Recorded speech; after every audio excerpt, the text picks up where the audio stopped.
Ahí está, muchachos. Ahí está. Ahí lo tenemos. Y esta es una amina secundaria. ¿Por qué es una amina secundaria? Porque el nitrógeno está unido a dos carbonos. Al carbono de la cadena principal y al carbono de una rama, que es el metil, ¿no? Entonces acá no sé si podemos sacar como una regla, no digo que es una regla general, pero sí una pequeña reglita, ¿no? Cuando haya un sustituyente N y solamente uno, significa que la amina va a ser secundaria, ¿no? O sea, si en el nombre vea N, 2,5 trimetil 3 heptanamina, pues será una amina secundaria, porque aparte de que el nitrógeno está unido a la cadena principal, hay una rama, y por eso me están dando este N, hay una rama unido al nitrógeno, amina secundaria. Entonces, fíjense, sin hacer la estructura de la C, también puedo decir que es una secundaria, porque lleva en su nombre N. Mientras que en la D lleva dos veces el N, N,N4. Entonces, esta es una amina terciaria. ¿Por qué? Porque este nitrógeno va a estar unido primero a una cadena principal, ¿no? Acá lo ponemos, la cadena principal. ¿De cuántos carbonos? En este caso sería 7, ¿no? 7 carbonos. Y además va a tener dos ramas carbonadas. ¿Y cómo sé que va a tener dos ramas? Porque justamente acá me están diciendo N,N. Esto es una amina terciaria. Profesor, yo quiero hacer toda la estructura. Bueno, lo haces, pero igual te va a salir, ¿no? Esta es una amina terciaria. Y la cuarta, N-metil, solamente hay un N, ¿no? Y esto sería una amina secundaria, ¿no? La secundaria sería la 2, la 3 y la 5. Ahora, la difenilamina, esto es un compuesto aromático, ¿no? Fíjense, tiene ahí los grupos aromáticos benceno. Ahí sí tendría que hacer la estructura, ¿no? Difenilamina. Ahí no se está numerando los sustituyentes como N,N. Bien, no sé si ha quedado claro esta parte. ¿Cómo reconocer a las aminas? Pero si nos vamos a las estructuras serían más o menos así. A ver, acá están las estructuras. Fíjense, la A, difenilamina, la B es una amina secundaria y lleva un hidrógeno. La C también es secundaria, lleva un hidrógeno. La D, fíjense, la D no tiene hidrógenos. Amina terciaria. Y la última sí lleva un hidrógeno, amina secundaria. Ahí la clave sería la D. La clave sería la D. Bien, vamos a ir al siguiente. Problema 19. Ya nos quedan dos problemitas nada más. Problema 19. Indique cuáles de las siguientes proposiciones son verdaderas. El N-hexano posee 5 isómeros. El compuesto CH3, CH2 dos veces, CH3 dos veces, posee dos isómeros geométricos. Cis trans, ¿no? Y la 3, el compuesto CH3, CH3 no posee isomería geométrica. Ajá. ¿Cuál sería la clave acá en la 19? Problema 19. Te piden las verdaderas. Te piden las verdaderas. Bien, a ver, chicos, vamos a resolverlo.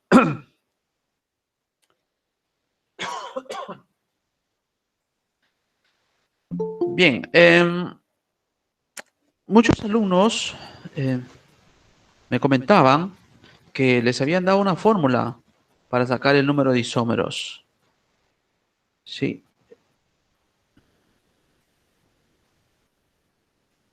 Ahora, esas fórmulas como que no son muy necesarias o adecuadas por una razón. Las fórmulas generalmente se utilizan cuando cumplen en la mayoría de los casos, ¿no? Ahí se utilizan las fórmulas. Pero si la fórmula va a ser para uno o dos hidrocarburos, mejor lo desarrollo, ¿no? Más fácil. para no estar recordando fórmulas por gusto. Acá, el hexano. El hexano. El hexano tiene esta fórmula, C6H12. Es un hidrocarburo saturado. C6H12. Y a partir de ahí tengo que buscarle sus isómeros, ¿no? Vamos a buscarle los isómeros. El primero sería el lineal. 3, 4, 5, 6. Ahí está. Ese sería el primero, el lineal. El segundo sería con una sola rama. Y esta rama podría estar en el carbono 2. No puede estar en el carbono 1 porque en el carbono 1 no sería rama. ¿Sí? Acá ponemos 3, 5 y por acá está. Bien, el tercero. El tercero seguirá siendo el hidrocarburo con una rama, solo que la rama va a cambiar de posición. Ya no va a estar al extremo, sino va a estar al medio. Ahí está. Podemos decir que en el 2, la rama está en el carbono 2 y en el 3 la rama está en el carbono 3. Profesor, ¿en el 4 sería la rama en el carbono 4? No, porque si ponemos la rama en este carbono 4, sería igual que el 2, solamente que se ha invertido. Sería la misma que el 2. ¿No? Entonces, con una sola rama hay dos posibilidades. Que esté hacia un extremo, no exactamente el extremo, sino un carbono antes, o esté al medio, ¿no? Solamente hay dos posibilidades. ¿Mm? Con una rama. Ahora vamos a ver con dos ramas. Hasta acá tenemos 3 isómeros. Con dos ramas. Con dos ramas, entonces tendríamos 4 carbonos en la cadena principal. Ahí está, 4 carbonos con la cadena principal. Ahí lo tenemos. 4 carbonos con la cadena principal. Y la 5. ¿Cómo hacemos? Vamos a mover las dos ramas, ¿sí? ¿Y cómo así lo movemos? Pues podría ser algo así, muchachos. 4 carbonos en la cadena principal, ¿sí? Carbono arriba, carbono abajo. Ahí lo tenemos. Las ramas serían en un mismo carbono. Ahora, si esos dos carbonos los movemos a la izquierda, sería la misma, solamente invertida, ¿no? Y ahí están los 5 isómeros, no hay más. Profesor, con 3 ramas. ¿Cómo sería con 3 ramas? Pues 3 carbonos principales y cada carbono que tenga su rama. Muchachos, ¿esta última es un nuevo isómero o se repite alguna de las anteriores? ¿Esto sería un nuevo o se repite las anteriores? Y si se repite, ¿cuál sería? ¿La 1, la 2, la 3, la 4 o la 5? ¿O es una nueva que podemos contar 6, cosa que la primera sería falsa?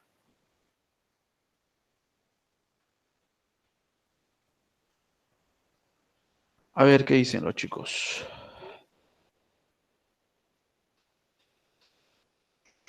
La 3. La 3. Se repite con la 3.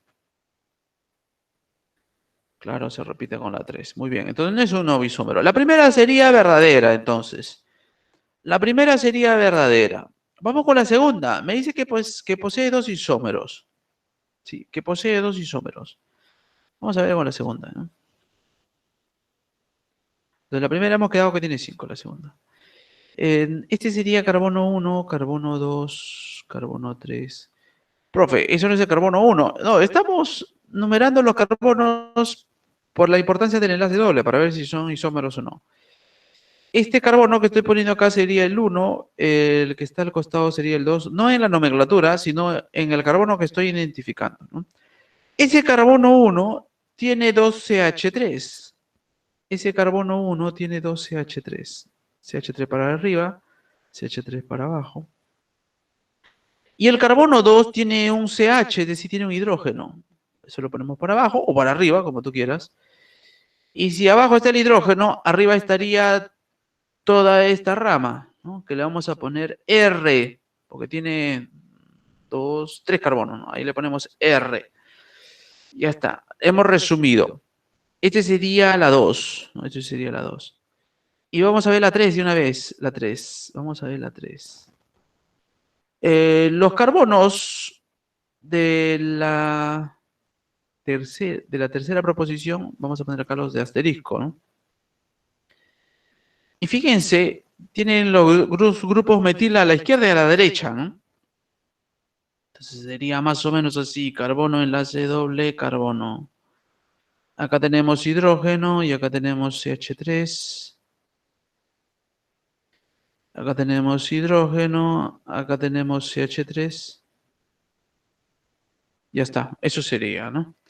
Bien, esta sería la 3. Muchachos, ¿quién tiene isomería geométrica, es decir, cis-trans? ¿El 2, el 3 o ambos o ninguno?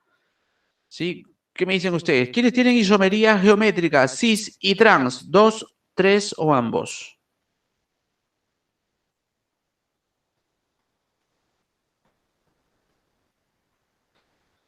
2, 3 o ambos.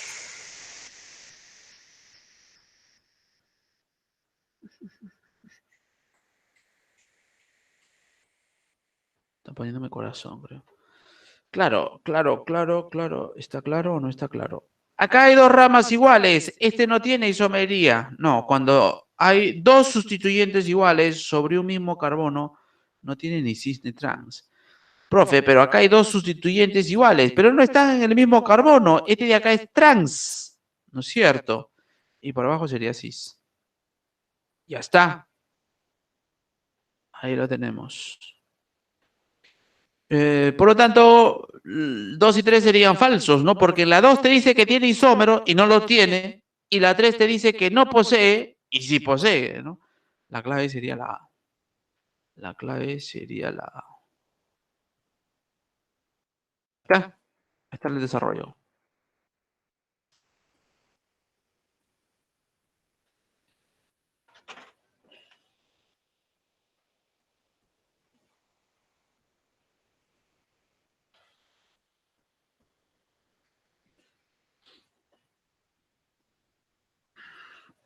Bien, vamos a continuar con la 20.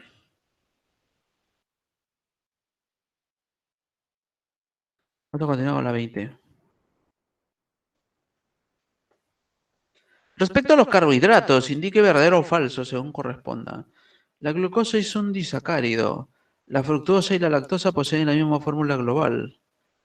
Y la fórmula global de la sacarosa es C12H22 o 11. Eso sería la 20. Bien. Veamos entonces, muchachos. Vamos a ver. Hay, hay tres o hay dos monosacáridos que son, o hasta tres, ¿no? La glucosa, la fructosa, sí, la fructosa y la galactosa. Estos son monosacáridos. Glufrugal. Y cualquiera de ellos tiene 6 carbonos. Cualquiera de ellos, 6 carbonos. 12 hidrógenos y 6 oxígenos, cualquiera de ellos. La diferencia está en que unos son aldehídos y otros son cetonas. Polihidroxilados, ¿no es cierto? Polihidroxilados. Ahora, aldehído es cuando en la cadena de carbonos el carbono extremo lleva el carbonilo, ¿no? Ese es un aldehído, no sé si te acuerdas. Mientras que cetona será cuando el carbonilo está al medio de dos carbonos, ¿no? Y en total hay 6, claro, ¿no? Pero tanto aldehído como cetona son isómeros, son isómeros. Entonces esos son los monosacáridos, los azúcares más sencillos, los azúcares más sencillos, ¿no? Ahora, yo puedo tener la combinación de estos monosacáridos eh, para obtener los disacáridos, ¿no? Y los disacáridos tenemos la sacarosa,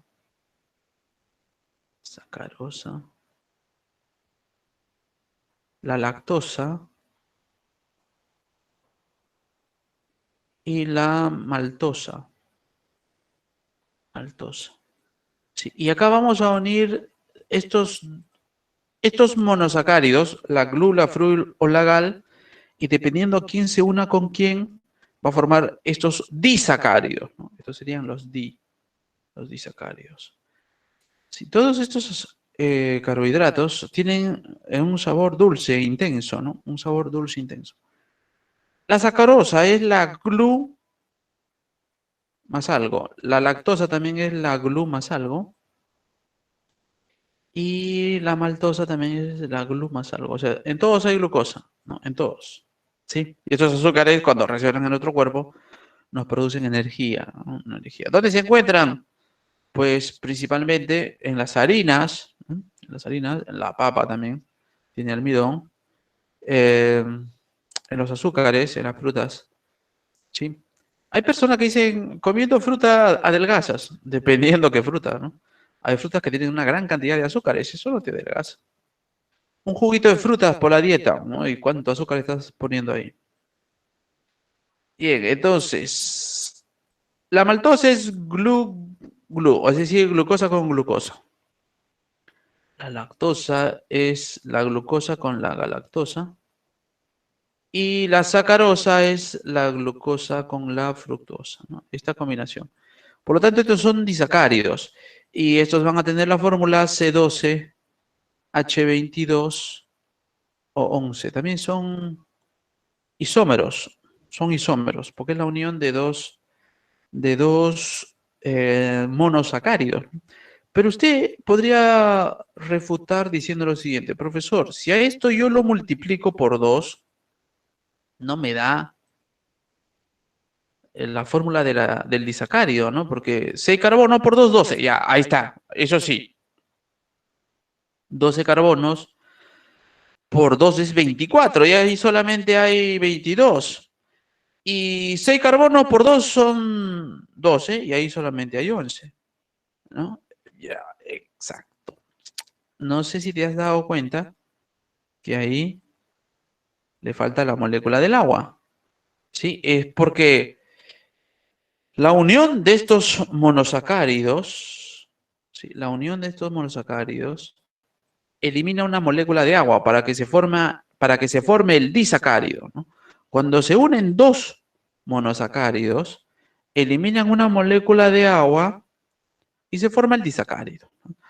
Dicho de otra manera, si yo hidrolizo el disacárido, este de acá, si yo lo hidrolizo, parto en dos monosacáridos. ¿Sí? En dos monosacáridos. Eso se llama la hidrólisis de los disacáridos. Sí, los monosacáridos ya no se pueden hidrolizar, y son las moléculas más sencillas que forman los azúcares, ¿no?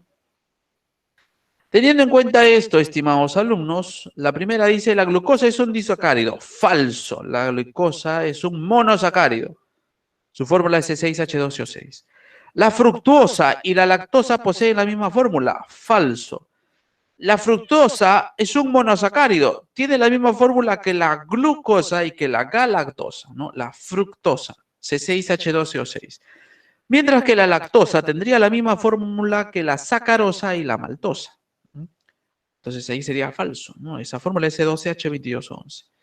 La fórmula global de la sacarosa S12H22O11, ese sí es cierto, ¿no? La tercera sería la verdadera, ¿no? La tercera sería la verdadera. La clave sería la D. La clave sería la D.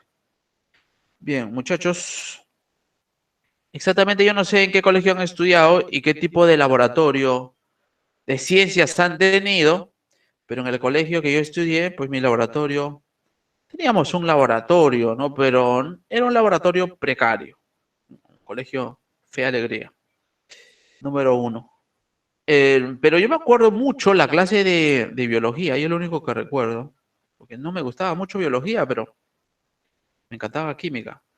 Pero lo que recuerdo es que la profesora nos dijo un día, vamos a hacer carbohidratos, traigan su pan, experimento con su pan. Y bueno, dijimos, ¿qué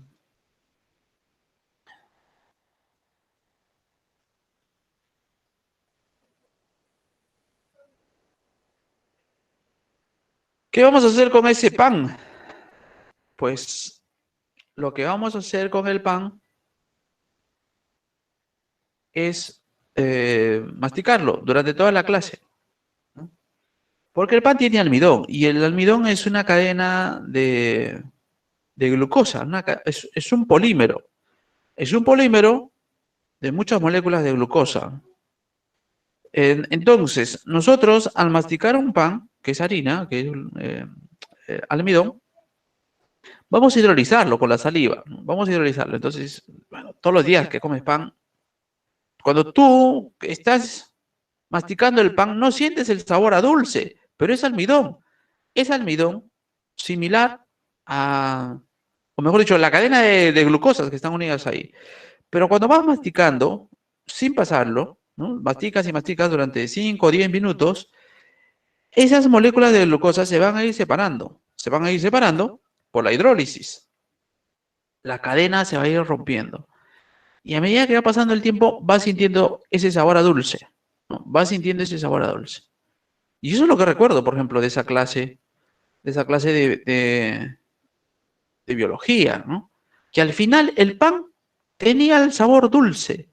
En principio no, porque estas glucosas, cuando están unidas en una cadena de gran cantidad de glucosas, no se siente el sabor a dulce.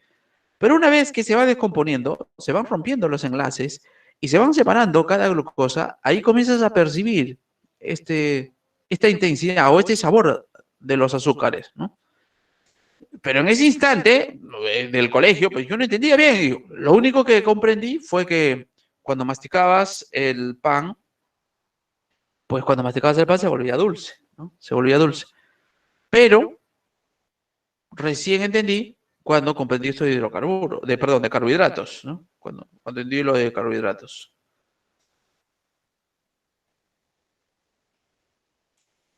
Bien, muchachos, no sé si acá tienen algún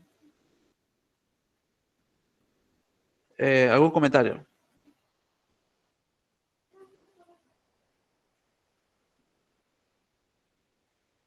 Si no, ya pasamos al siguiente tema.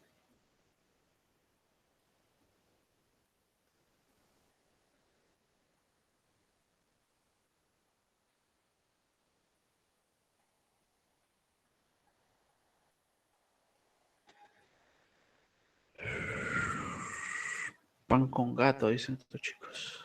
¿Qué tiene que ver el gato acá?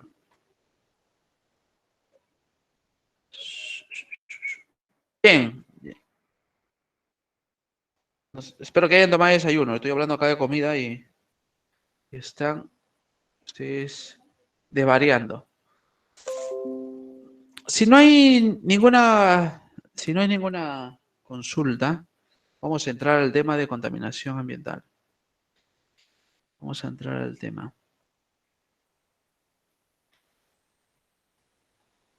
Acá lo tenemos. Vamos a ver si nos han dejado algún videito para proyectarlo primero. Acá está. Está el videito. Proyectamos el video de contaminación y luego empezamos.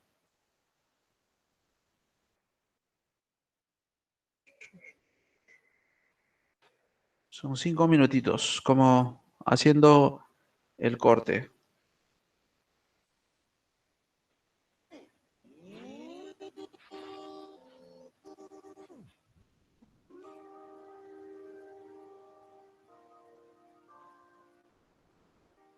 Un ecosistema es un conjunto de organismos vivos que comparten un mismo hábitat o biotopo.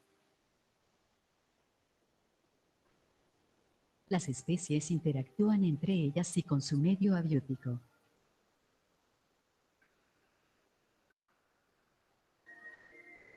Las relaciones entre las especies y su medio mantiene al ecosistema con energía.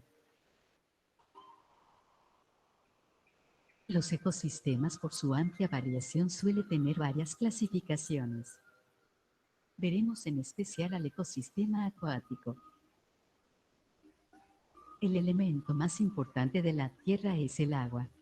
Gracias a ella vivimos y no solo eso, sino que en los ecosistemas acuáticos encontramos todo tipo de seres vivos, como los animales, vegetación y flora.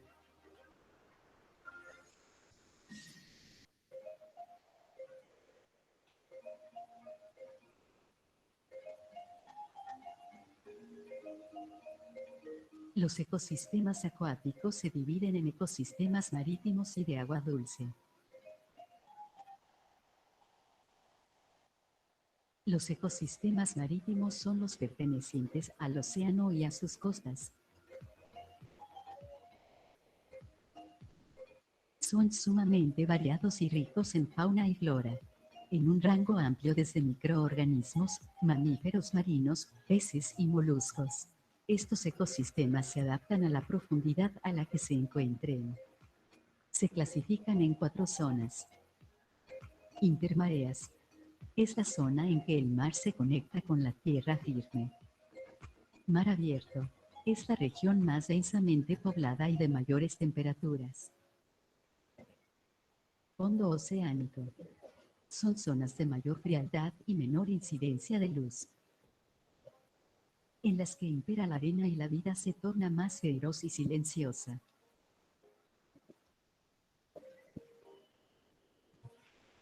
Zona abisal o béltica.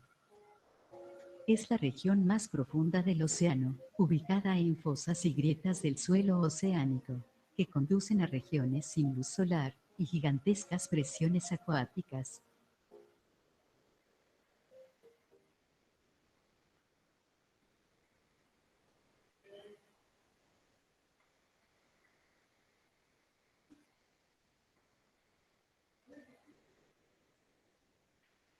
Los ecosistemas de agua dulce, por otro lado, se subdividen de acuerdo a los movimientos del agua en 3 tipos. Humedales. Son regiones terrestres que se inundan durante buena parte del año. Suelen propiciar el encuentro de ecosistemas acuáticos con otros terrestres. Lénticos.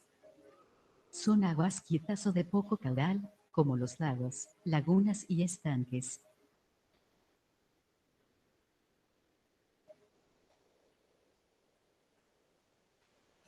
Lóticos. Son sistemas de agua corriente como ríos, riachuelos, arroyos, etc. Presentan mayor movimiento y mayor convivencia entre las especies, como peces, reptiles, anfibios, entre otros. La principal ventaja de los ecosistemas acuáticos es su menor dependencia con respecto a la temperatura. En un ecosistema terrestre la temperatura constituye un factor limitante. Mientras que en el agua la temperatura tiene un valor más uniforme.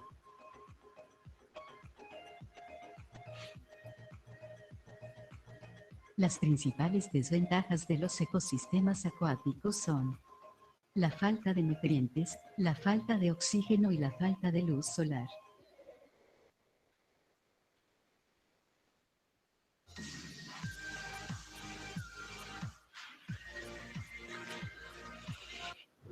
Bien, muchachos, hemos visto un poco de ecosistema.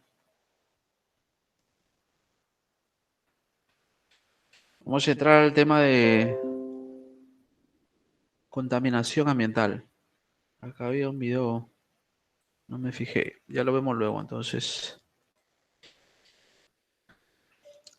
Vamos a tocar estos temas, estimados alumnos. Ecología, principales problemas ambientales, contaminación del agua, gestión de residuos, solución de propuestas a la contaminación ambiental y acuerdos internacionales y nacionales a relación al ambiente. Bien, acá tenemos la ecología. Vamos a empezar por ahí. Este científico, Ernst Haeckel, fue el primero que utilizó la palabra ecología. Esta tiene una etimología que viene de 2 palabras. Generalmente son palabras griegas, ¿no? Eikos, logos. Eikos, logos. De ahí proviene de biología, de todos estos términos. Logos viene de estudio y eikos, casa, ¿no? Etimológicamente sería el estudio de la casa, ¿no? Algo así. Mientras que ahora ya este concepto se ha se ha ido enriqueciendo, ¿no? La ecología estudia la relación existente en los seres vivos y el medio donde se desarrollan, ¿no? Sea este medio físico o biológico. Esto es lo que se propone, ¿no? Entonces, la ecología viene a estudiar los ecosistemas. Por lo tanto, debemos conocer qué es un ecosistema. Vamos a ir poniendo la definición de ecosistema. Acá nos están diciendo que el ecosistema es un sistema ecológico, una entidad circunscrita en el tiempo y el espacio, que incluye no solo todos los organismos que están en ella, que habitan, sino también las condiciones físicas del clima, del suelo, así como todas las interacciones de los organismos vivos entre sí, con las condiciones físicas. Vamos a tratar de desmenuzar este concepto, ¿no? Poniendo un ejemplo, un bosque es un ecosistema, ¿sí? Y en este ecosistema, el bosque, pues tenemos ahí a los árboles, ¿no? Que vendría a ser un componente biótico, ¿no? Tenemos a los animales, los pajaritos que están entre los árboles, los insectos que están en el bosque, etcétera, que también forman parte biótica del ecosistema de entes con vida. Incluso podemos tener ahí a los hongos, a las algas, y también incluimos al ser humano, pero no solamente hay eso, también hay componentes sin vida, es decir, abióticos, ¿no? Podemos poner la tierra, el agua, las condiciones climáticas, la temperatura, por ejemplo, ¿no? La humedad, etcétera, que no son componentes bióticos, sino son componentes abióticos, ¿no es cierto? Entonces, en un ecosistema podría haber los entes bióticos, los que tienen vida, ¿no? De los abióticos, y lo podemos diferenciar de manera sencilla, ¿no? Por ejemplo, el agua, ¿en qué se diferencia, no sé, del pasto en el bosque? Pues porque el pasto nace, crece, se reproduce y muere. De alguna manera podemos poner eso también en los vegetales, ¿no? Que tienen un inicio en su vida, un crecimiento, una reproducción, en este caso mediante semillas, y un fin. Mientras que el agua no nace, no crece, no se reproduce, ni muere, ¿no es cierto? Sí, al medio de estos dos, ¿no? Entre los seres bióticos y abióticos, al medio de estos dos, vamos a tener la interacción que hay entre ellos, ¿no? La interacción que hay entre los entes bióticos y abióticos. Sí, y eso también forma parte del ecosistema, ¿no? Y acá me gustaría introducir el tema de los virus, ¿no?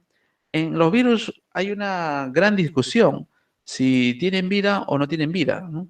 Un insecto tiene vida, una planta tiene vida, un hongo tiene vida, una bacteria tiene vida, ¿no? Es decir, cumple con ese ciclo biológico, ¿no? Los virus, algunos consideran que sí, otros consideran que no. Hay una gran discusión, ¿no? Una gran discusión.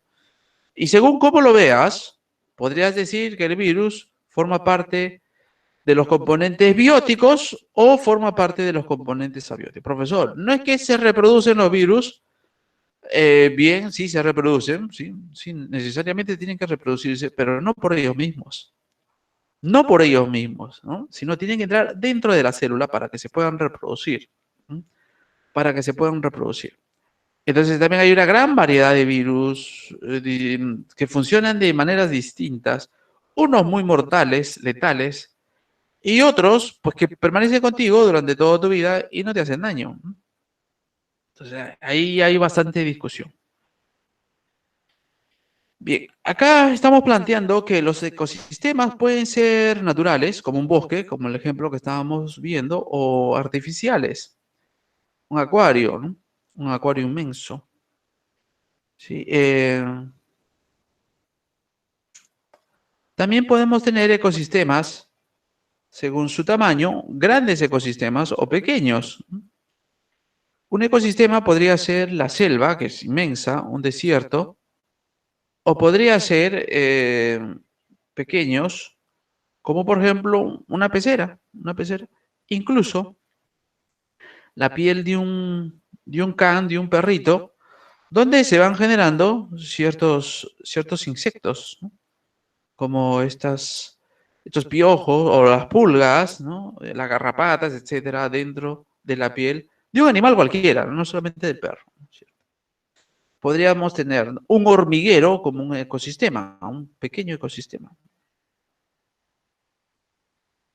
Todo ecosistema es el producto de interacciones de dos tipos, ¿no? Factores bióticos y abióticos. Esto ya lo hemos comentado.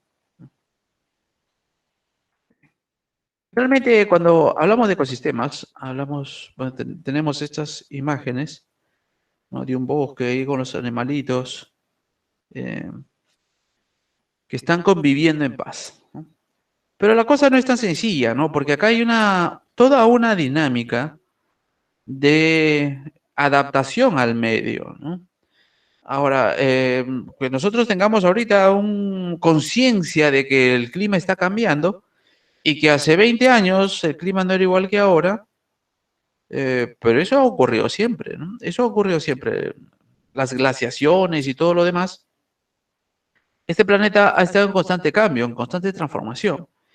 Y los animales que han sobrevivido a esos cambios, a esas transformaciones, son los que se han adaptado con mayor facilidad a dichos cambios, ¿no? Son los que se han adaptado a estos cambios. Entonces, teniendo en cuenta esto, se entiende, o podríamos lanzar una hipótesis, por qué los dinosaurios se extinguieron, siendo los animales con mayor fuerza, ¿no? O inmensos, y que destruían todos sus enemigos al paso, en el tiempo que existieron, ¿no? ¿Por qué se extinguieron? Porque estos animales, pues no se adaptaron a los cambios, no se adaptaron a los cambios que sufrieron en su momento, ¿no? Y ahora que está de moda echarle la culpa a todo a la actividad humana, ¿no es cierto? Cuando pasa algo, no, es por culpa de la contaminación, del hombre que no es consciente. Pues un poco más y nos echan la culpa de la extinción de los dinosaurios, ¿no?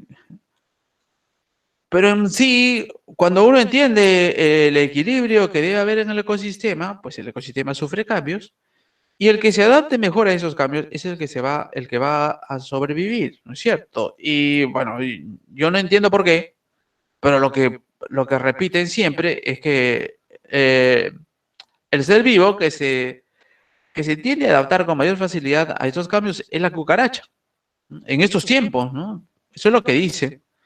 Por lo tanto, si hay una guerra nuclear, etcétera, ¿no? Y hay destrucción total en este planeta, el que va a sobrevivir, el que tiene más opción de sobrevivir, pues es la cucaracha, ¿no? En fin, entonces, podemos entenderlo en armonía siempre en cuando comprendamos que estos seres van a ir adaptándose, ¿no?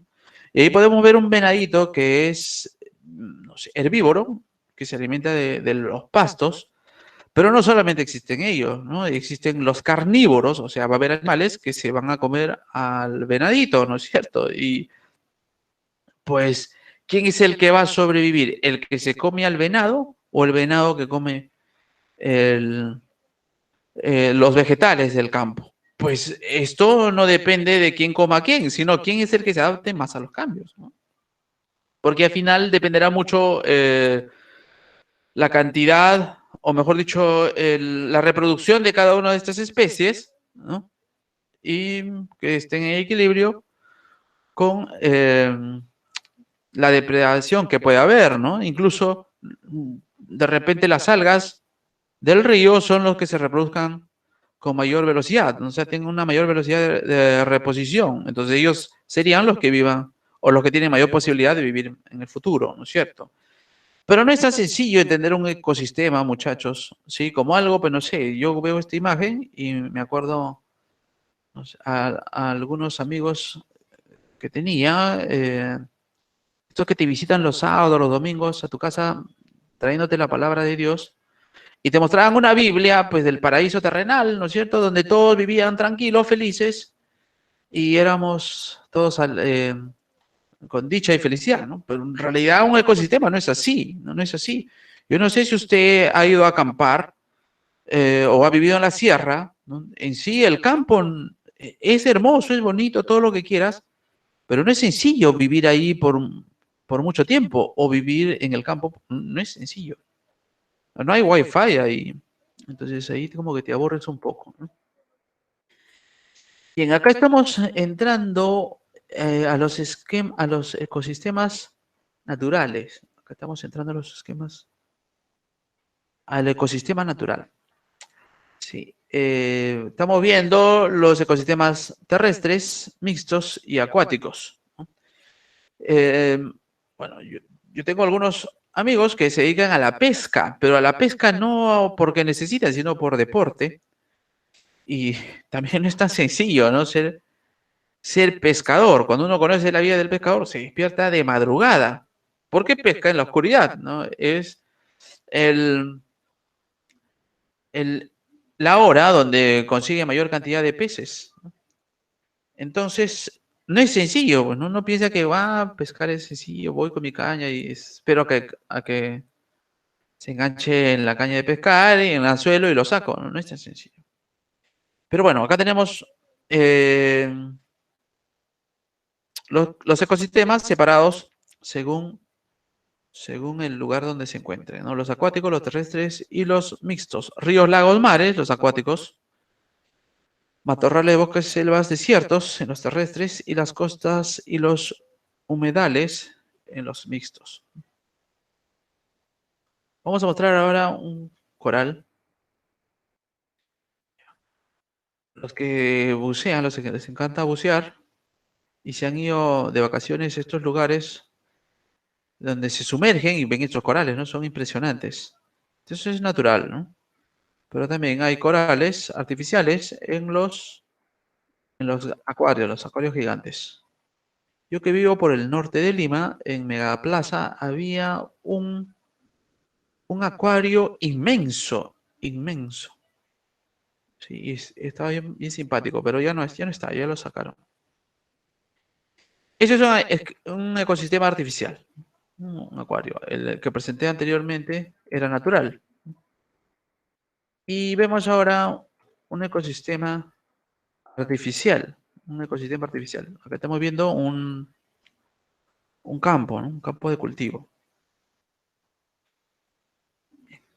Podemos considerar a las ciudades, a las grandes ciudades, como un ecosistema también, de todas maneras, ¿no? Lima es un gran ecosistema. Sí. Vamos a ver, entonces, este es el video que ya hemos visto. Bien, ahora vamos a definir lo que es la contaminación. Sí, y acá, muchachos, vamos a hacer un pequeño reclamo, ¿no? Porque siempre cuando se habla de contaminación, le echan la culpa a los químicos, ¿no? Ah, los químicos contaminan, que fabrican sustancias químicas, los preservantes, estos que causan cáncer, la industria que bota los humos, etcétera, ¿no? Y a mí me llama la atención porque tengo muchos compañeros de la carrera que son químicos que alientan todo este tipo eh, de ataques a la química, ¿no? A la ciencia en sí. Entonces, cuando estamos conversando, dice, ¿qué prefieres, azúcar rubia o azúcar blanca? No, prefiero azúcar rubia, porque el azúcar blanca tiene químicos, ¿no? Entonces, uno se pregunta, ¿pero qué químicos tiene, no? A ver, explíqueme un poco. No, es que tiene químicos, y como tiene químicos, el azúcar blanca produce cáncer, ¿no? El azúcar rubia no.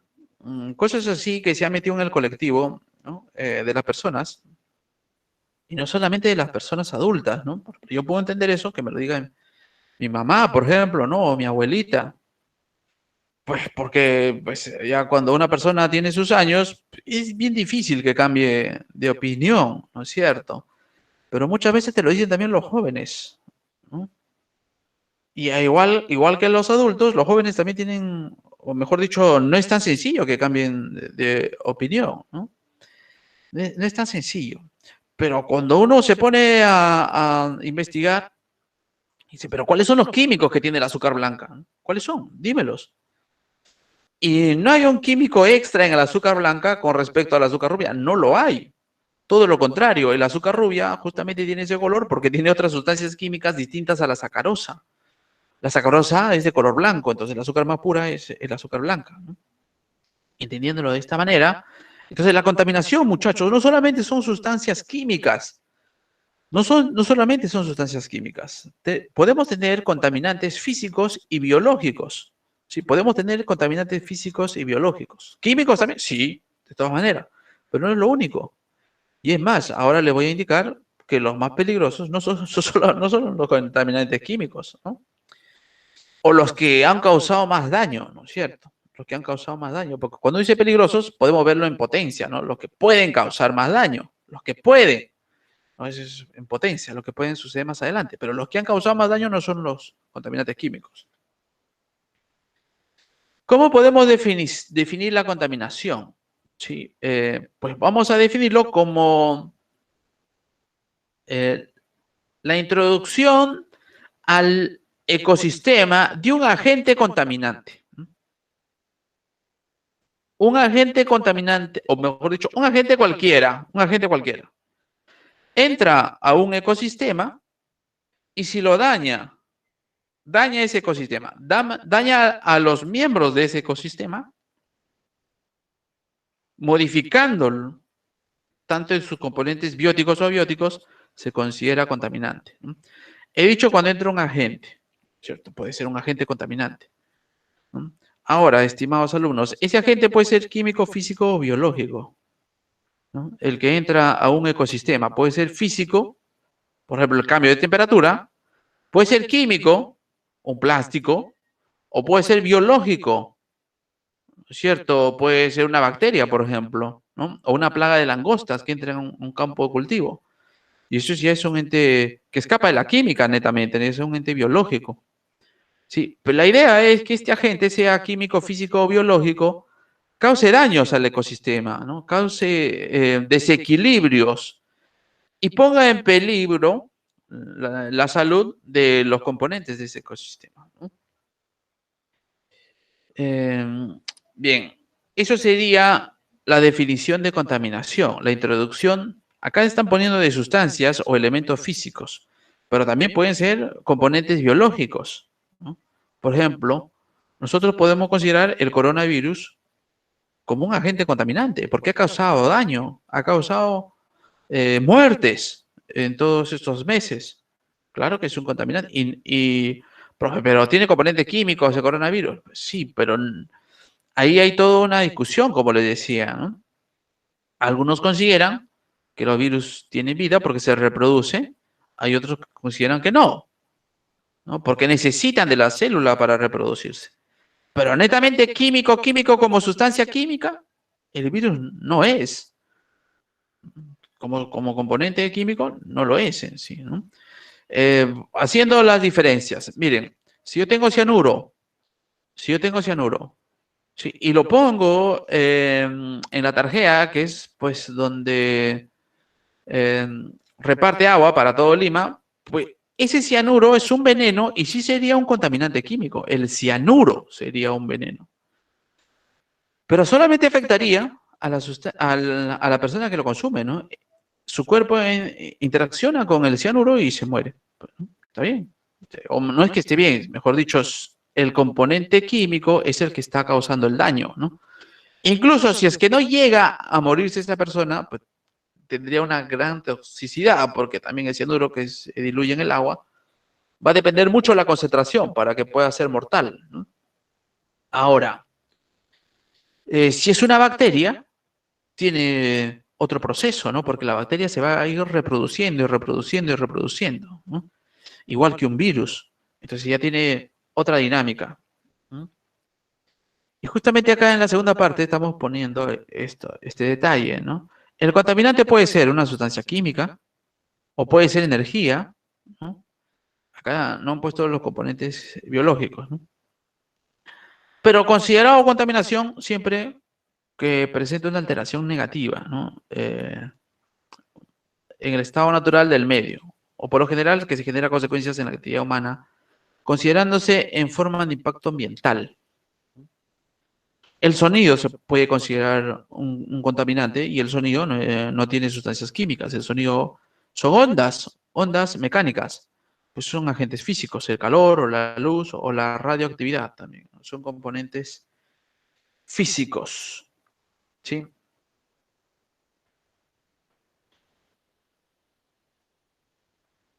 Es importante conocer el ecosistema, importantísimo, para poder determinar cuáles son las sustancias que contaminan y cómo eh, evitar esta contaminación, ¿no? ¿Cómo evitarlo?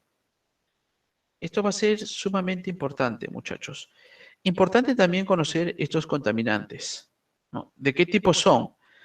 Por ejemplo, si son de origen humano, es decir, antropogénico, o si son de origen natural, ¿no? ¿Cuál de estos son? Por ejemplo, si me hablan de el efecto del calentamiento global, perdón, pues eso le están dando una responsabilidad al hombre, es decir, es de origen antropogénico. Mientras que si me hablan de un terremoto, que también es una forma de contaminación, eso es una contaminación natural. Los ciclones o estos tormentas, esos ciclones que generalmente atacan las costas del Atlántico por Cuba o Estados Unidos, también causan contaminación, ¿no? Pero ese es de origen natural, ¿no? Es de origen natural.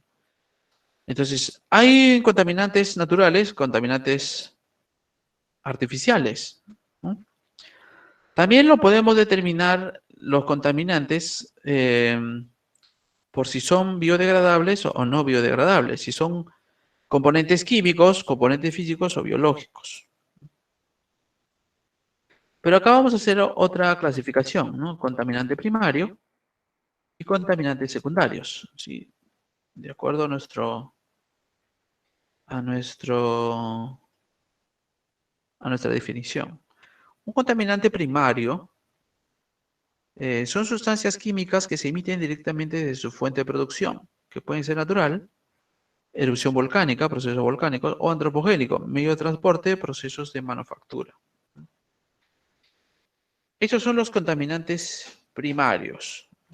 Acá vemos una imagen de los contaminantes que están saliendo de un volcán, de un auto, ¿no? Y ni bien salen de la fuente, ya están contaminando. Esos serían los contaminantes primarios. ¿Sí? Ni bien salen de la fuente, ya son considerados dañinos. Contaminantes secundarios. Se generan a partir de los contaminantes primarios, ¿sí? Al reaccionar entre sí o con la radiación solar. ¿No? No provienen directamente de los focos emisores y poseen un gran poder oxidante. Vamos a tratar de explicar esto, ¿no? Si ustedes ven las nubes que están saliendo, vamos a usar acá está. Estos contaminantes que están acá, el dióxido de nitrógeno, el ácido nítrico, el peróxido, el ozono, el PAN, que es el peroxiacinnitrilo, estos de acá, el ácido sulfúrico, el SO3, no son emitidos por ninguna fuente contaminante, no lo son, sino son sustancias que se generan por reacciones de contaminantes primarios, ¿sí? No hay una industria que bote ácido nítrico al medio ambiente o que bote ácido sulfúrico, no hay, o peróxido acetonitrilos, no hay. Sino que estos contaminantes se forman a partir de estos primarios, que sí son emitidos, ¿no?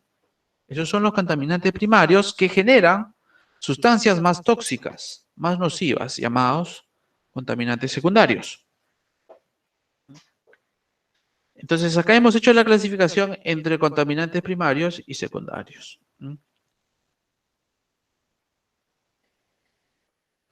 Ahora, para dar solución a problemas ambientales, muchachos, hay que tener en cuenta muchos factores, muchos factores. Y es lo que vamos a ir viendo en esta segunda parte, ¿no? Los principales problemas ambientales globales, los principales problemas ambientales. Yo tenía la información que en China, eh, durante el siglo XX y durante la peste bubónica, me parece que es la peste que se trasladaba a través de las ratas, El gobierno chino propuso dar un incentivo económico a las personas para que pudieran matar ratas, ¿no? Es decir, una persona mataba una rata, iba a la comisaría y decía, mire, he matado una rata y le daban un sol, ¿no? Vamos a ponerlo en ese sentido, ¿no? Le daban un incentivo económico por cada rata muerta que llevaba, ¿no? Entonces, eh, esta política estaba dirigido para disminuir la cantidad de ratas en esas ciudades, ¿no? Entonces, por cada rata muerta que llevaban, le daban un incentivo económico. Eso yo lo tenía entendido hace mucho tiempo, pero en los últimos meses, ahora con todas esas redes sociales, he visto publicaciones que eso también se hizo en Perú. Bueno, desconozco lo del Perú. Yo tenía entendido que eso se hizo en China, ¿no? Y la historia completa era más o menos lo siguiente, ¿no? Que los agricultores que se dedicaban al arroz, ¿no? Principalmente en China, se dedicaban al cultivo de arroz, dejaron sus cultivos para criar ratas, ¿no? Para criar ratas. Cosa que cuando necesitaban dinero, pues de su granja de ratas lo mataban, iban a la comisaría y lo canjeaban por dinero, ¿no? Porque era más fácil hacer reproducir a las ratas con respecto a sembrar arroz, aunque tenía que esforzarse más. Y ahí un poco la reflexión es, eh, para darle solución a un problema, no podemos darle soluciones muy sencillas sin ver todo el contexto. Estos señores políticos que pensaron dando incentivos para eliminar la plaga de ratas, eh, pues se solucionaría de esa manera, pero fue todo contraproducente, ¿no? Al final, los agricultores abandonaron sus cultivos y se dedicaron a la crianza de estas ratitas, ¿no? También escuché hace algunos años atrás que en Estados Unidos le dieron esto lo leí en un libro de química, le dieron una solución distinta, ¿no? Le dieron una solución distinta. Si no me equivoco, está en el Dickerson, ¿no? Química Federal del Dickerson. Ahí me parece que lo leí. En Estados Unidos lo que hicieron fue todo lo contrario, ¿no? Vamos a suponer, no me acuerdo bien las ciudades, pero vamos a suponer que en New York hay un montón de ratas, ¿no? Las ratas están proliferando, no están creciendo, están aumentando. Entonces lo que hicieron estos señores, ir a otra ciudad, vamos a suponer que sea Chicago, no está muy lejos, New York de Chicago, a traer ratas, o sea, llevaron ratas de Chicago a New York, ¿no? Y los pusieron ahí, pues en el desagüe, ¿no? Las alcantarillas. Y la población de ratas comenzó a disminuir. Y uno dice, pero ¿cómo es posible si lleva más ratas, la población de ratas disminuya?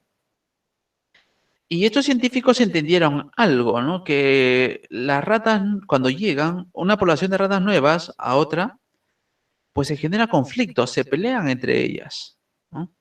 Porque estas ratas que ya tenían un territorio, pues quieren hacer respetar su territorio, y entran en conflictos, comienzan a pelearse, ¿no? Y la primera hipótesis fue que disminuyen porque al pelearse se matan. Y no era cierto. Estas ratas cuando se pelean no se matan. No se matan. Entonces, ¿cómo es posible que disminuya la población? El problema está en lo siguiente, que cuando están en conflicto estas ratas, disminuye su libido, ¿no? El libido, que es lo que incentiva los apetitos sexuales, ¿no? De los animales. Entonces, mientras que están peleándose y peleándose y peleándose, las ratas no se reproducían, ¿no? Porque su libido disminuía. Y esto es lo que aprovechaban, ¿no? Esto es lo que aprovechaban estos científicos, ¿no? Introducir poblaciones de ratas nuevas a una ciudad donde había una gran cantidad de ratas y entre ellos mismos iban reduciendo su población. Repito, no porque se mataban entre ellas, sino porque en estos conflictos el libido de estos animalitos disminuía y no se reproducía, ¿no? Y esto también fue el criterio para combatir las plagas de insectos que se comían las plantaciones, ¿no? Los insectos que se comían las plantaciones. Y lo que hicieron estos científicos fue agarrar una gran cantidad de insectos, esterilizarlos, ¿no? Mediante los rayos X. Entonces ellos agarraban a los insectos una gran cantidad, les metían rayos X, los esterilizaban. Y luego los enviaban nuevamente a su población de plagas, ¿no? Y ahí, como ya no podían reproducirse, pues la población de estos insectos, langostas me parece que eran, iba disminuyendo, ¿no? Iba disminuyendo. Y de esa manera iban controlando las plagas, ¿no? Cosa que antes no se hacía. Antes, para eliminar esta plaga, pues se rociaba DDT, ¿no? Sí, se rociaba insecticidas por toda la plantación. Y los insecticidas sí son contaminantes químicos. Mejor dicho, son sustancias químicas que matan a los insectos, pero también estas sustancias podrían introducirse a los cultivos, ¿no? A las aguas subterráneas y producir un mayor daño. Muchos años se ha utilizado estos insecticidas, ¿no? Para eliminar a estas plagas que dañaban los cultivos. Pero luego se están proponiendo nuevas alternativas. Un último comentario que sucedió acá en Perú, esto sí se encuentra registrado, ¿no? Esto sí se encuentra registrado. Sucedió en Paracas. Yo no sé si conoce Paracas, las Islas Ballestas, ¿no? Y estas islas que están más al fondo, son las Islas Ballestas, ¿no? Estas que están en Paracas, sí, sí, son estas. Me estoy confundiendo. Porque Paracas también antes había la catedral, ¿no? Que era una especie de arco que se encontraba en el mar, pero con el terremoto del 2008 me parece que la catedral se destruyó. Pero el problema estaba en las Islas Ballestas. La cantidad de aves guaneras, de pelícanos, estaba disminuyendo, ¿no? Y cuando iban a controlar, pues se daban cuenta que estas aves estaban disminuyendo de manera alarmante, ¿no? De manera alarmante. Entonces comenzaron a hacer el estudio, qué es lo que pasaba. Y lo que encontraron fue que eh, las pulgas comenzaron a aumentar, ¿no? Comenzaron a aumentar en estos lugares.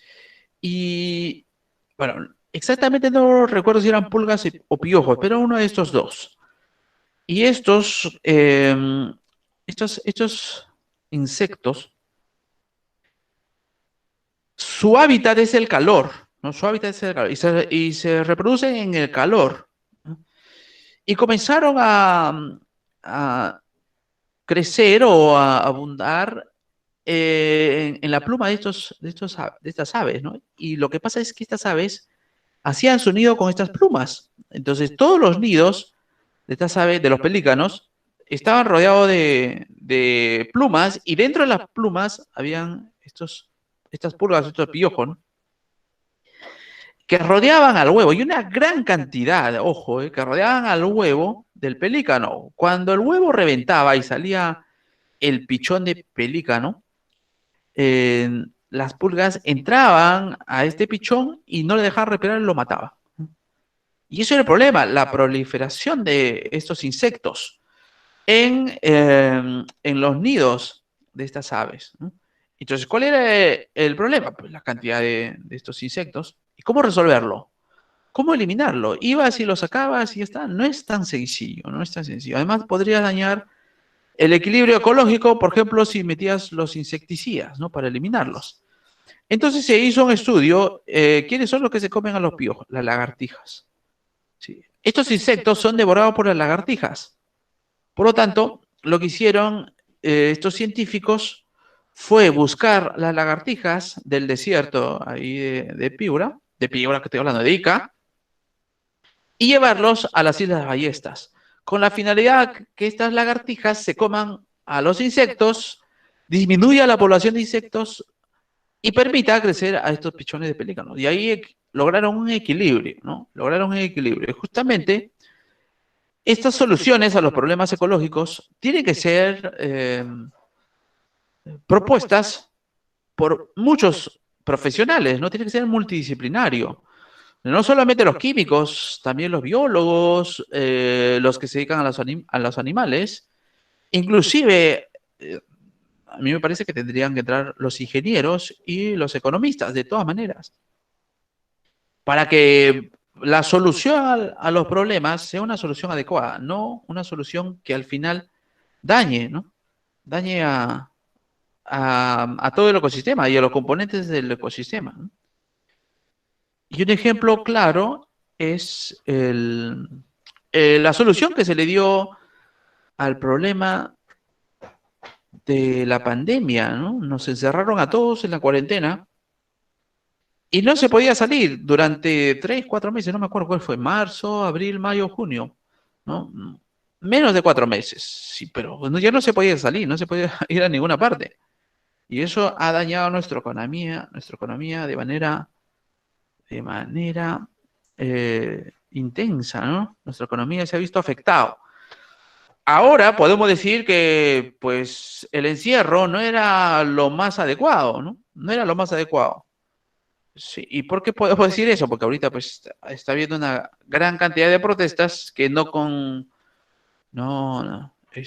respetan el distanciamiento social ni nada de esas cosas. Y bueno, no es que estemos infectándonos en gran medida, ¿no? Pero eso se ve a lo largo del tiempo, ¿no? No se ve en ese momento que todos decían, bueno, sí, no salgan de casa, no sean irresponsables, no a las reuniones sociales, ¿no? Y lo mismo que te decían eso, ahora te piden salir a protestar, ¿no? Entonces, hay que tener más o menos una visión clara, o, bueno, tener la opinión de muchos profesionales al respecto, ¿no? Para dar una solución. Y acá vamos a entrar al efecto invernadero, ¿no? Profesor, nos está diciendo que no vayamos a protestar. No, no te estoy diciendo eso, ¿no? Cada uno es libre, la verdad que cada uno es libre de ir o no ir. ¿No?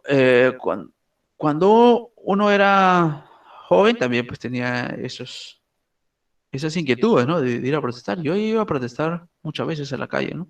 Cuando tenía la edad de ustedes, ¿no? Pero ahora ya soy adulto mayor, me comienzan a corretear los policías y ya me da un ataque cardíaco, yo no soporto ya.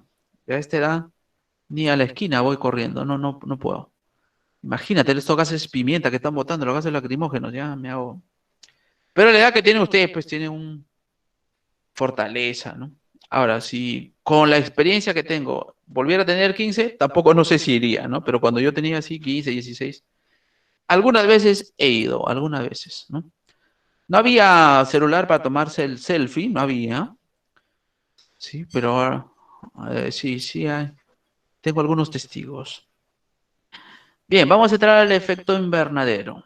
Sí, muchachos, hay que tener claro la diferencia que hay entre el efecto invernadero y el calentamiento global, ¿no? El efecto invernadero y el calentamiento global, ¿no? ¿Cuál es el problema? ¿El calentamiento global o el efecto invernadero, ¿no? Eso quisiera yo preguntarles. He hablado mucho. Yo quisiera que me comenten algo al respecto en el chat. ¿Cuál es el verdadero problema que enfrentamos? ¿El calentamiento global o el efecto invernadero? A ver qué dicen, muchachos. Yo quiero buscar una imagen que no lo encuentro en la diapositiva. Mientras voy buscando la imagen, si son tan amables.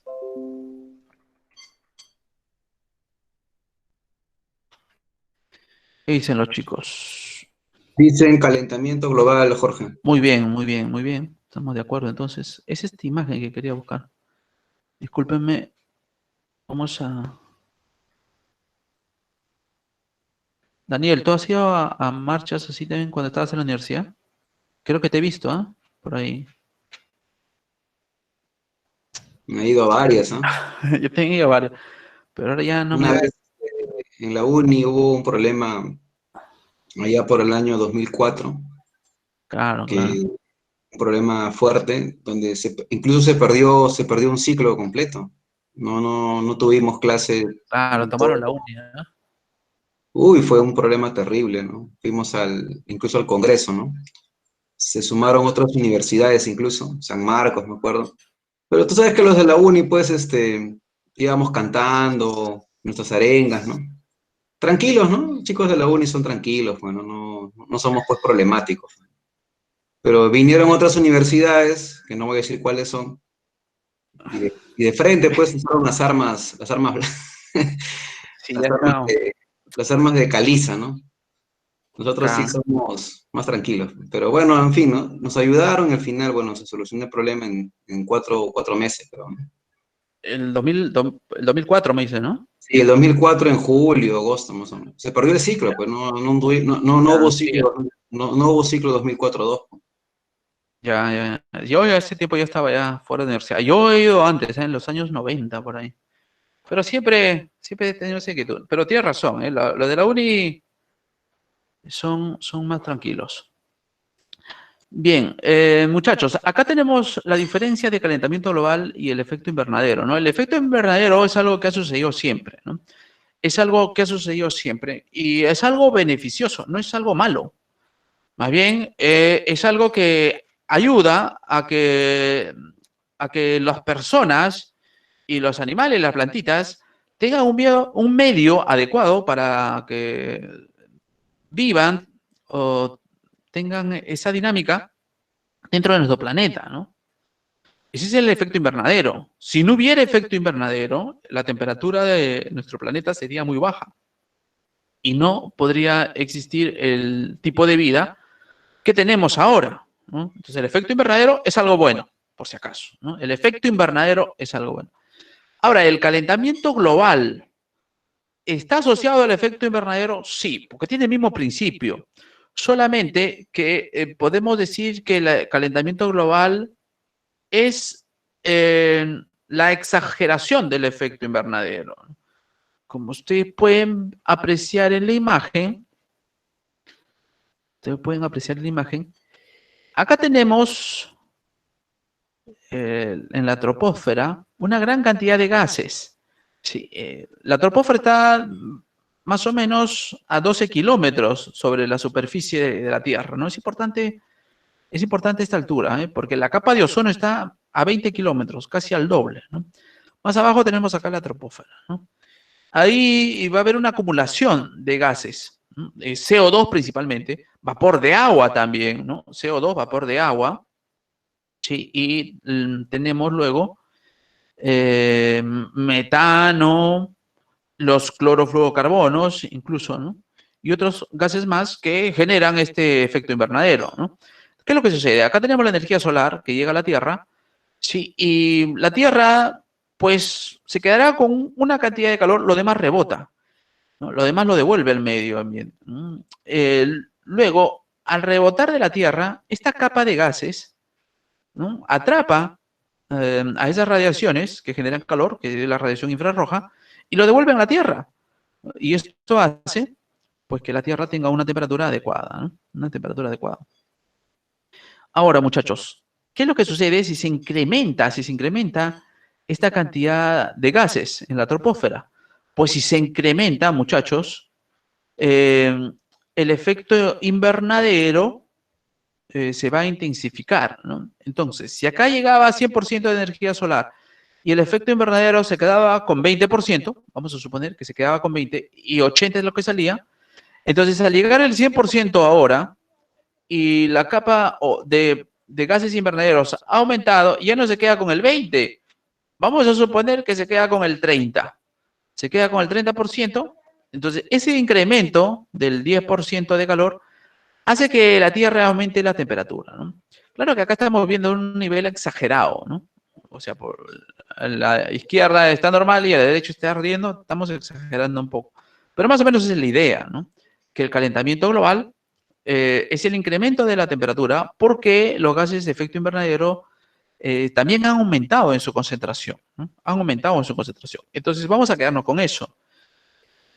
El efecto invernadero y el calentamiento global tienen el mismo principio, ¿no? Que los gases invernadero se quedan con un porcentaje del calor que llega a la Tierra. No dejen que se vaya, no dejan que se vaya, ¿no es cierto? Pero al incrementarse esa cantidad de gases invernaderos, pues al aumentarse, se queda con mayor cantidad de calor y hace que la temperatura de la Tierra se caliente, ¿no? En principio eso. Ahora, muchachos, lo vamos a ver con otro esquema. Es el efecto invernadero. ¿Cuáles son los gases que causan el efecto invernadero? ¿Cuáles son esos gases? Pues acá lo vamos a presentar. Sí. Vapor de agua, dióxido de carbono, metano, óxido de nitrógeno, ozono, los clorofluorcarbonados, etcétera, ¿no? Bien. Estos son los principales, ¿eh? No son los únicos, no son los únicos. Cuando se incrementan estos gases, entonces la cantidad de calor con la que nos quedamos aumenta también, ¿no? Aumenta. Sí, ahora muchachos, ha habido toda una polémica con respecto a esto del calentamiento global, ¿no? Ha habido toda una polémica. Tanta ha sido la polémica, muchachos, tanta ha sido la polémica, que los años de 2000 al 2007 se llamaba calentamiento global, pero después me parece que a partir de 2010 por ahí le cambiaron de nombre. Y ahora ya no se habla tanto de calentamiento global en las cumbres, estos ambientales, sino se habla de cambio climático. ¿Mm? Ya no se habla mucho de calentamiento global, han cambiado por cambio climático. ¿Por qué ha sucedido esto? Porque los datos no apoyaban a la tesis de que la Tierra se está calentando. ¿En qué sentido? Porque si se está calentando, las temperaturas tendrían que ir incrementándose. Me parece que alrededor de 0,2 grados por cada 10 años, ¿no? Las temperaturas tendrían que ir aumentando, ¿no? Cada 10 años 0,2 grados. Sin embargo, cuando se hacían los registros, había lugares donde la temperatura no aumentaba, ¿no? Sino disminuía. Algunos lugares, estoy diciendo, ¿no? Y había años donde se han registrado los inviernos más fríos en Estados Unidos. 2016, 2015, 14, por ahí. Se reportaban temperaturas demasiado bajas. Entonces, decir que la Tierra se está calentando era un poco contraproducente, porque había lugares donde se alcanzaron temperaturas muy bajas. Entonces ya se reformuló esta teoría y se dijo, no, lo que pasa es que mientras que por un lado se calienta, pues por otro lado se enfría. Pero la cosa es que lo que nos daña ahora es los cambios drásticos que hay en el clima. Entonces dejaron el término de calentamiento global y pasaron al término de cambio climático, ¿no? Hay un video muy famoso, es un documental que lo desarrolló el vicepresidente de los Estados Unidos, el vicepresidente de Bill Clinton. Bill Clinton era presidente y el vicepresidente era Al Gore. Al Gore. Algo así como ahorita el presidente es Trump y el vicepresidente es Biden, perdón, el vicepresidente es Pence. Y si entra Biden, su vicepresidente va a ser una mujer, Kamala Harris. Algo así. El vicepresidente como que no es muy conocido, ¿no? El vicepresidente de Obama era Biden, ¿no? El de Obama. Pero cuando era vicepresidente no se conocía mucho, ¿no? No era muy famoso. Obama sí, pero su vice no tanto. Así también, ¿no? Este señor sacó un documental, Al Gore, donde proponía el calentamiento global y daba un montón de datos y cuando uno lo ve, pues realmente se impacta, ¿no? Todo lo que él dice. Y una de las cosas que él dijo, que en 10 años, el 2007 lo dijo, en 10 años, tales ciudades se van a inundar, ¿no? Tales ciudades. ¿Por qué? Porque el nivel del mar está creciendo por el deshielo del Polo Norte y el Polo Sur. Eso lo dijo en el 2007.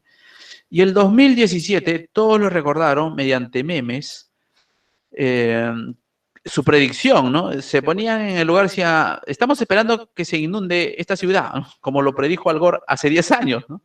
Hace 10 años dijo que se iba a inundar esta ciudad y ahora estoy acá y no pasa nada, ¿no? Entonces, muchas de las predicciones de Al Gore, de su documental, que ganó un Oscar, que ganó un premio Nobel, no se han cumplido. No se han cumplido, ojo. Y esto del calentamiento global no es nuevo. Y yo que estudiaba en la uni en los años 90, ya se hablaba del calentamiento global. No era muy conocido, pero ya se hablaba del calentamiento global. Y justamente nos decían, en 10 años se va a inundar la punta. No, la punta Callao se va a inundar, porque como está cerca del mar y los polos se están derritiendo, pues la punta va a desaparecer. Yo este verano he ido a la punta y no he visto ningún incremento en el nivel del mar. No lo he visto, ¿no? Está igualito que hace 25 años o hace 30 años, está igual. Entonces, esas predicciones han fallado. Y por eso también hay que ajustar más las predicciones y más que ser alarmante, ¿no? Ser consciente de lo que puede ocurrir y lo que no puede ocurrir. Estos son los gases de efecto invernadero y al que más le echan la culpa es al dióxido de carbono, ¿no? Es al que más le echan la culpa. El dióxido de carbono es el responsable de que el planeta se esté calentando. Está bien, pero ahora ya no dice que se calienta toda la Tierra, sino que hay un cambio climático. Pero si te preguntan a ti, ¿no? ¿Cuáles son los gases de efecto invernadero? Pues acá lo tienes, ¿no? Estamos mencionando a 6 de los gases principales del efecto invernadero, ¿no? Veamos. Las consecuencias. Acá tenemos las consecuencias, ¿no? Acá la primera consecuencia, por ejemplo, es que cada 10 años la Tierra va a aumentar en 0,2 grados. El segundo, la reducción de superficies de los glaciares, como consecuencia de la elevación del nivel de los mares y los océanos. Por ejemplo, acá, ha sido fuertemente atacado en este segundo punto, muchachos, ¿no? Yo particularmente, yo no creo este segundo punto, por una sencilla razón. Y yo les reto a que hagan esta prueba, ¿no? Un vaso bastante largo, no sé si tienen uno de estos vasos, o cualquier vaso, ¿sí? Ponlo acá, un cubito de hielo, ¿sí? En la parte inferior, un cubito de hielo, ya está. Y después le llenas agua, le llenas H2O, ¿sí? Y tú sabes pues que el hielo es menos denso que el agua líquida, va a flotar, va a flotar. Entonces, llenas agua al bloque de hielo y lo que vas a tener es lo siguiente, ¿no? Lo que vas a tener es lo siguiente. Acá el nivel del agua y luego el bloque de hielo en este punto, ¿no? Y márcalo acá, marca acá, el nivel del vaso, ¿no? Cuanto más largo el vaso, mejor para que se pueda ver, ¿no? Si es un lavatorio de este tipo, el nivel no se va a ver mucho, ¿no? Pero si es alargado, se ve mucho mejor, se ve mucho mejor. Bien, marcas acá el nivel, ¿no? El nivel del vaso, por los dos lados si quieres. Sí, y este es el hielo. Y espera que se derrita. Espera que se derrita. Y fíjate si el nivel del agua ha subido, ha bajado o se mantiene igual. Fíjate, haz tú el experimento, ¿no? Yo te puedo decir una cosa ahora, ¿no? Pero tú mismo fíjate si es que sube o no sube. Profesor, pero eso no es equivalente a lo que sucede en los polos. ¿Por qué no es equivalente? ¿No? Porque los bloques de hielo del polo sur y polo norte están en un recipiente. Claro, no es un vaso, es el planeta Tierra. Sí, pero es un recipiente, o podríamos considerarlo, ¿no? Como algo similar, ¿no? Y uno podría pensar, profesor, pero fíjese, si yo extraigo este hielo, el nivel del agua va a bajar, ¿sí? Porque si yo quito el hielo del recipiente, el nivel del agua baja. ¿Por qué? Porque el hielo ya está ocupando un espacio. El hielo ya está ocupando un espacio, ¿no? Y si se derrite, pues va a ocupar el espacio que estaba ocupando en el principio, ¿no? Y alguien por ahí dice, profesor, pero ¿qué pasa con la parte que está sobre la superficie del agua? Sí, eso sería lo que incremente el nivel del agua. Pues haz la prueba, ¿no? Y verifica si se incrementa. Y esto se puede explicar de la siguiente manera. Cuando el agua es sólida, su volumen aumenta. ¿Sí? Cuando el agua se congela, se expande, ¿no? Se expande este bloque de hielo. ¿Sí? Por lo tanto, si acá nosotros tenemos, vamos a suponer, un volumen del hielo 10B, ¿sí? Vamos a suponer su volumen 10B, cuando se derrite y forma nuevamente agua, su volumen es 9B, ¿no? El volumen disminuye en B, ¿sí? Disminuye en B.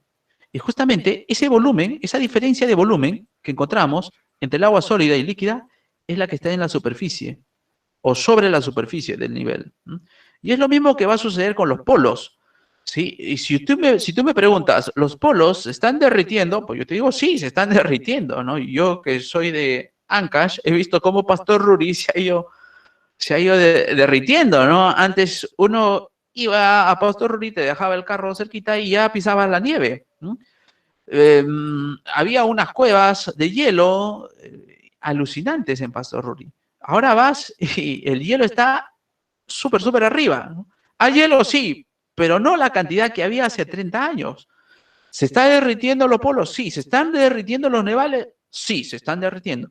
¿Está subiendo el nivel del mar? ¿Con todo el hielo que se ha derretido está subiendo el nivel del mar? No. En ningún lugar se ha reportado que el nivel del mar ha subido. Justamente por este principio, ¿no? Y eso fue una de las críticas hacia Al Gore, porque Al Gore decía esto, ¿no? El nivel del mar va a subir y algunas ciudades se van a inundar. Hasta ahora no ocurre. Y no creo que ocurra tampoco, ¿no? Y por culpa de estas predicciones que son inexactas, perdón, a veces tenemos a los negacionistas, ¿no? Los que están en contra, dicen, eso es una falsa, ¿no? Es una farsa. Si me están engañando esto, ¿qué cosa no me engañarán, ¿no? Entonces hay que ser prudentes al respecto, ¿no? El tercer punto dice, posibles inundaciones de zonas próximas al mar o islas. Pues está asociado a la segunda, ¿no? Hasta ahorita con todos los témpanos de hielo que se han derretido, ¿cuáles son las zonas que se han inundado? ¿No? Ahí, pero dice posibles, ojo, dice posible. ¿Sí? Es más posible que una ciudad se inunde por un tsunami que por el deshielo de los polos, ¿no? El tsunami, sí, de todas maneras, ha habido muchos tsunamis donde el mar, pues, ha invadido, ¿no? Estas ciudades. Eso es una gran posibilidad, una mayor posibilidad, ¿no? Afección de los ecosistemas por el cambio de clima, eso sí, ni hablar. Con lo que plantas y animales deben adaptarse a una nueva situación, ¿no? Esto también es algo cierto, ¿no? Pues eso no es algo nuevo. Siempre ha habido cambio climático y las especies que han sobrevivido son las que se han adaptado más al cambio, ¿no? Disminución de recursos hídricos por las sequías y la mayor evaporación del agua en ciertas zonas fértiles podría convertirse en desiertos, ¿no? Bien, la verdad que no podemos verlo todo de manera dramática, muchachos. La disminución de recursos hídricos, ahí me están hablando del agua, ¿no? Y que genera sequías, ¿no es cierto? Yo lo plantearía en este sentido, muchachos. Si la Tierra empieza a calentarse, va a haber mayor evaporación del agua del mar y va a generar lluvias torrenciales. Porque si la Tierra se calienta, pues lo natural es que el agua se evapore. Y lo que vamos a causar, más que sequías, lluvias torrenciales. ¿Las sequías son malas? Sí. ¿En qué consiste? En que no llueva. Pero el calentamiento global va a ser todo lo contrario, que llueva. Y llueva demasiado, ojo, que llueva demasiado. Ahora, si ustedes tienen nociones de agricultura, ya sea por sus padres o por sus abuelos, sabrán pues que las sequías son dramáticas. Cuando no llueve en la sierra es dramático porque uno no puede regar los campos de cultivo, pero cuando llueva de manera torrencial también lo es porque destruye los cultivos, ¿sí? O sea, ni uno ni otro. Lo que ayuda a la agricultura es esa lluvia lenta que dura horas y horas. Los que viven en la sierra sabrán a lo que me refiero, ¿no? O los que han vivido en la sierra, ¿no? Son lluvias que duran 2, 3, 4 horas, pero son lluvias menudas, ¿no? Son lluvias que alegra a los agricultores. Hay lluvias que te duran 20, 30 minutos y son lluvias torrenciales, ¿no? Torrenciales. Esas de ahí, por ejemplo, no son beneficiosas, ¿no? Ahora, ¿qué tipo de lluvias se van a generar con el cambio climático? Pues eso también tendremos que verlo, ¿no? Si son estas torrenciales o si son estas menudas, ¿no? Pero generalmente, cuando uno vive en la sierra, sabe que los meses de mayor calor, que son enero y febrero, en este país, ¿no? Inclusive parte de marzo, en la sierra llueve, pero llueve intenso, ¿no es cierto? Llueve mucho, inclusive con relámpagos y truenos y todo eso, ¿no? En fin, impacto negativo en la agricultura. Puede ser, sí, eso sí, y la ganadería por los cambios de las precipitaciones, ¿no? Muchachos, la costa del Perú, hay mucha agricultura, sobre todo en la parte norte, inclusive en Ica también. Sí, una de las cosas que a mí me impresionó viendo algunos datos económicos, ¿sí? Chile exporta aproximadamente 700 millones de dólares en vino, ¿sí? Chile exporta 700 millones de dólares en vino anualmente. Eh, Argentina exporta la mitad en vino. Argentina, siendo el doble en tamaño y teniendo una tradición en vino mucho más antigua que el Chile, Chile duplica su producción de vino en exportación. Pero si uno compara con el Perú, ojo, estos son datos extraídos de la aduana, el Perú exporta 700 millones de dólares al año en palta, ¿no? Es decir, lo que exporta Chile en vino es lo que exporta Perú en palta, ojo. Y el Perú ahorita puede desarrollarse tanto exportando, su primera exportación fue espárrago, después fue las alcachofas, y así, muchachos, puede ir exportando cada vez más productos de la agricultura, ¿m? De la agricultura, pero generalmente esos productos agrícolas son de la costa. Sí, generalmente, no digo todo, ¿eh? En Huancayo también la agricultura está bastante desarrollada, ¿no? Pero en la costa sobre todo. Y en la costa no llega mucha agua, ¿no? Porque los ríos caudalosos de nuestro país se van hacia la selva, ¿no? El río Mantaro, por ejemplo, ¿no? Me parece que se va hacia la selva, no llega a la costa. Por lo tanto, los proyectos de irrigación van a ser sumamente importantes, sumamente importantes. Y si nosotros tenemos una gran cantidad de lluvias torrenciales, lo podemos aprovechar, ¿sí? Mandándolo a la costa. Y esos proyectos de irrigación están bastante desarrollados en el norte, ¿no?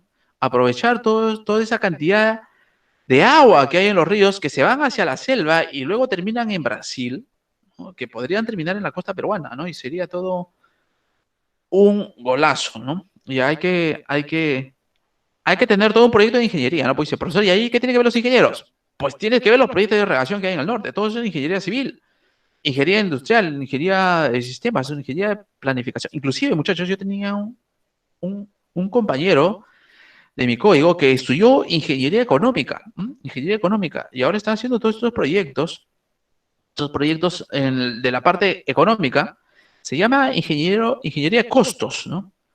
Ese es el nombre que se le da al puesto, ¿no? Ingeniería de costos. ¿Quiénes trabajan ahí? Los economistas o los ingenieros económicos, ¿no? Proyectando los costos que van a tener todos estos proyectos de irrigación, ¿no? Entonces ahí hay que aprovecharlo. Siempre que hay algo malo, pues tienes que sacar algo bueno, ¿no? De algo malo a algo bueno, ¿no? Entonces, muchachos, ¿el clima va a cambiar? Sí, va a seguir cambiando, ¿no? Podemos detenerlo, y ahí sí hay toda una polémica también, ¿no? Si podemos detener este cambio climático. ¿Mm? Hay algunos que dicen, sí, vamos a tener una conciencia, ¿no? Ser ecológicos y todo lo demás. Pero la opinión personal que tengo es una opinión personal, muchachos.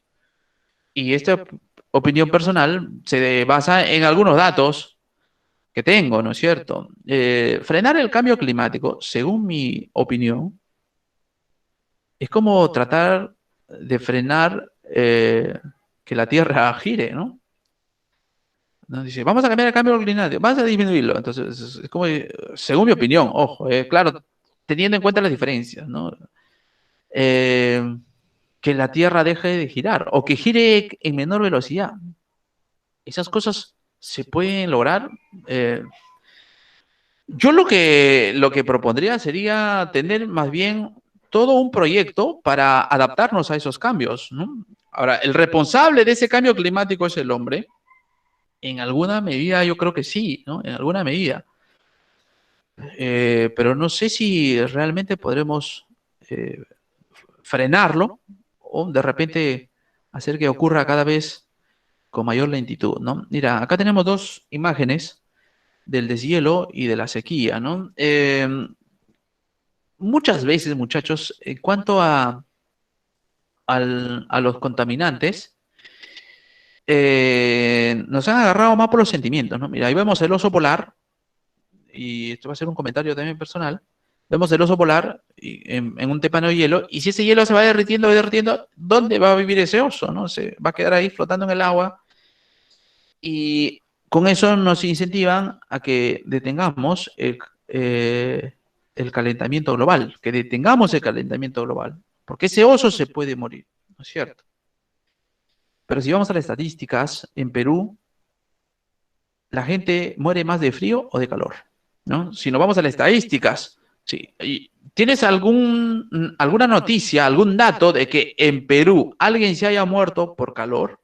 En Perú, ojo, estoy hablando solamente de Perú, a nivel nacional, ¿no? Porque debemos preocuparnos por nuestro país primero. ¿Hay algún dato de que alguien se haya muerto por exceso de calor? Yo no lo tengo registrado, de repente sí, ¿no?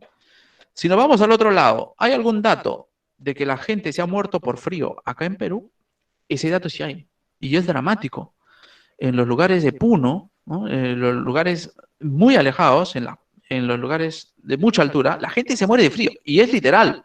No, pues sí, profesor, me estoy muriendo de frío, no, prende a la calefacción. No, en ese sentido no, en el sentido literal, la gente sí muere por frío, ¿no? Entonces, teniendo en cuenta esto, ¿no? Que es un dato objetivo, yo voy a preocuparme más por ese oso que por nuestros compatriotas que se están muriendo de frío. Ahí hay como una contradicción, ¿no? Hay una contradicción. Y justamente ahí el problema que nosotros debamos resolver, ¿no? Es con respecto al cambio climático que hay, ¿no? Porque por un lado se está calentando, por otro lado se está enfriando, ¿no? Y si nosotros entendemos bien cómo es que afecta estos cambios de clima a los animales de las personas, pues tendremos que elegir, ¿no? ¿Qué elegimos? ¿Salvar al oso o a nuestros compatriotas? ¿No? Porque el presupuesto no nos va a dar, ¿no?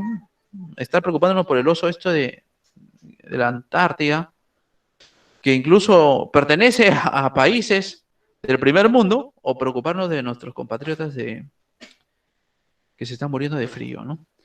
Bien, muchachos, mañana continuamos con la contaminación del aire y las partículas, ¿sí? Mañana vamos a continuar con smog y todo lo demás. Sí, si ya no tiene ninguna pregunta, entonces damos paso al descanso para que entren a su próxima clase. Listo, Jorge, nos vemos mañana. Nos vemos mañana, Daniel. Nos vemos, jóvenes, cuídense mucho y reflexionen estas Hoy gana cosas. Perú con gol de la Padula. Ah, de hecho, de hecho. Vamos a ver